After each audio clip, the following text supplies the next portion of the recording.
Hello friends, Pradeep stock school में आपका एक बार फिर से स्वागत है।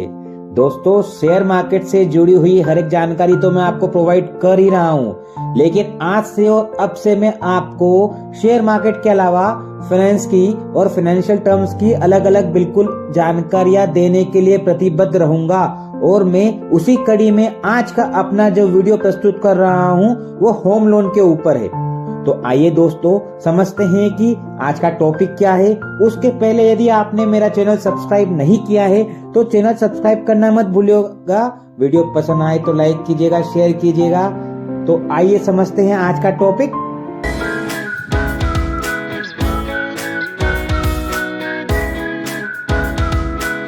फ्रेंड्स, हमारी 3 मूलभूत आवश्यकताएं होती है। पहली, रोटी मतलब कि खाना, जिससे हमें एनर्जी मिलती है।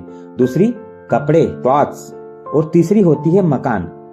दोस्तों, पहली और दूसरी तो नॉर्मली हर एक इंसान पूरी कर लेता है आसानी से, नॉर्मली मेहनत करके। लेकिन मकान ऐसी मूलभूत आवश्यकता है कि व्यक्ति मेहनत तो करता है, उसके बावजूद भी वो मकान नहीं ले पाता है। क्यों? क्योंकि मकान की जो कीमतें हैं वो होती है बहुत ज्यादा। हर किसी के पास इतना पैसा नहीं होता है कि वो एक बार में मकान खरीद ले। उसके लिए करनी पड़ती है या तो सेविंग्स या फिर लेना पड़ता है लोन। जैसे जैसे पॉपुलेशन बढ़ती जा रही है, घरों की डिमांड भी बढ़ रही है, और महंगाई का तो पूछिए ही मत, क्योंकि घरों की कीमतें आसमान छूती जा रही है। अब एक आम आदमी के लिए घर खरीदना तो सपना होता जा रहा है। अगर वो किराए के घर में रह रहा है तो जिंदगी भर किराया देते देते उसकी जिंदगी कट जाती है, वो घर खरीद नहीं पाता है। अब एक आम आदमी को यदि घर लेना है तो वह या तो पैसा इकट्ठा करता है या फिर होम लोन लेने की सोचता है। अब जिसमें पैसा इकट्ठा करने की अगर बात करें तो उसमें काफी समय लग जाता है। और अगर दूसरा ऑप्शन जो है होम लोन का, तो दोस्तों किराया भरने से अच्छा तो होम लोन की ईएमआई भर दो।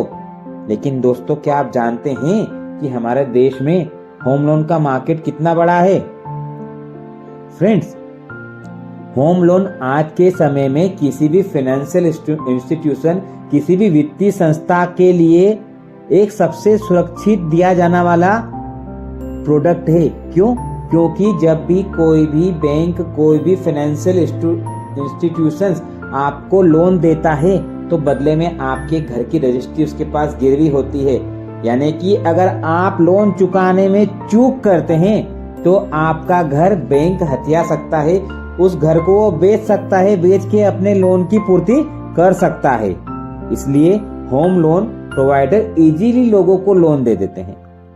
हमारे यहाँ मुख्य रूप से बैंक्स, जो कि सरकारी या प्राइवेट कोई भी हो सकती है, दोनों तरह की बैंक्स होम लोन प्रोवाइड करती है। लेकिन जैसा कि मैंने कहा, हमारे यहाँ होम लोन का जो मार्केट है काफी बड़ा है।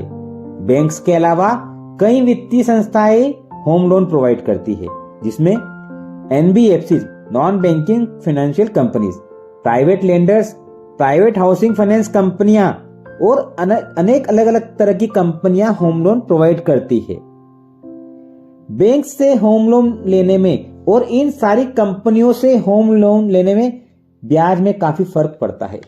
अगर आप बैंक से लोन ले रहे हैं तो उसका ब्याज हो सकता है कि अन्य वित्तीय संस्थाओं से कम हो। दूसरी वित्तीय संस्थाओं से लोन लेना आसान तो होता है, लेकिन उनकी ब्याज दर बैंक्स की तुलना में कहीं अधिक हो सकती है।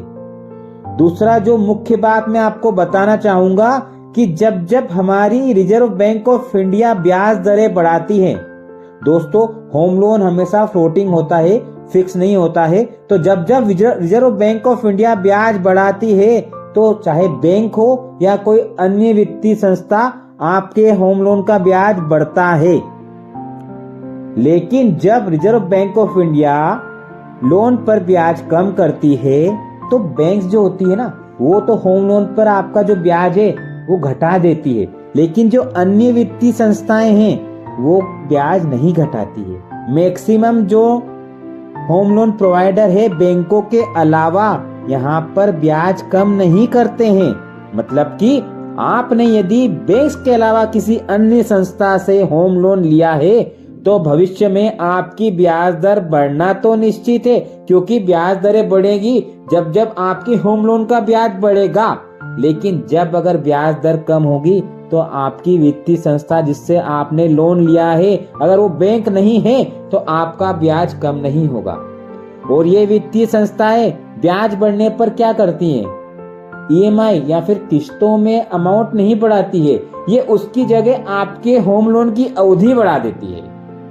मतलब जो होम लोन आपने 20 साल के लिए लिया था, हो सकता है कि अब वो 25 या 30 साल के लिए हो चुका हो, क्योंकि पिछले 1-1.5 साल की बात करें तो अभी ब्याज दरों में बढ़ोतरी ही हुई है। तो मेरा कहना है कि कृपया एक बार अपना होम लोन का स्टेटस चेक कर लें कि आपने जो 20 साल के लिए लोन लिया था वो क्या 20 साल के लिए ही है या उसकी अवधि बढ़ा दी गई है, ताकि आप भी उससे अवेयर रहेंगे कि मुझे कब तक लोन भरना है। इसलिए होम लोन हमेशा बैंक से लेना फायदेमंद रहेगा किसी अन्य वित्तीय संस्था की तुलना में, क्योंकि आगे चलकर इसमें ब्याज कम होने की संभावना रहती है। क्योंकि जब जब रिजर्व बैंक ऑफ इंडिया ब्याज कम करेगी तो बैंकें आपकी होम लोन पर ब्याज कम करती है। गैर बैंकिंग संस्था में तो यह हो सकता है कि आपको जीवन भर ही होम लोन चुकाना पड़े, क्योंकि दोस्तों जब जब ब्याज दर बढ़ेगी वो आपकी ब्याज दर बढ़ाती चली जाएगी, कम तो करेगी नहीं।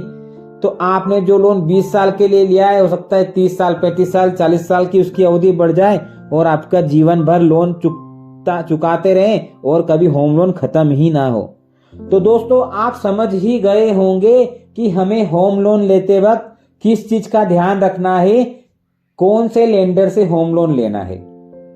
मैं आने वाले वीडियोस में अपने इसी टॉपिक को और आगे बढ़ाऊंगा, होम लोन के बारे में आपको और विस्तृत में जानकारी देता रहूंगा। अभी भी आपने मेरा चैनल सब्सक्राइब नहीं किया है तो चैनल सब्सक्राइब करना ना भूले। वीडियो पसंद आए तो लाइक कीजिएगा और शेयर करना ना भूले। तब तक के लिए मुझे आज्ञा दीजिए। आप सभी लोगों को धन्यवाद। Thank you. जय हिंद।